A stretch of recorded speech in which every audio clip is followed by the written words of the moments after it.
If you want to change icon's color on POCO F7 Pro, then first of all we need to go to settings.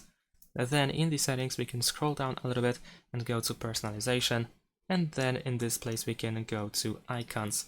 Over here we have background color, so we can choose one of these colors for our app icons. However, unfortunately only selected apps are compatible with this change. So as you can see, very small amount of apps have been updated, unfortunately.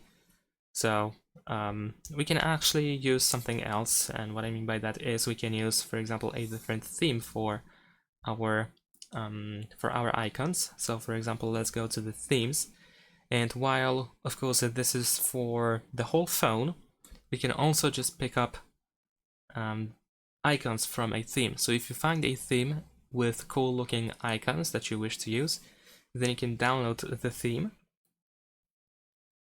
and once it is downloaded you should be able to customize the theme, and you can choose to use icons only, and then we can apply it.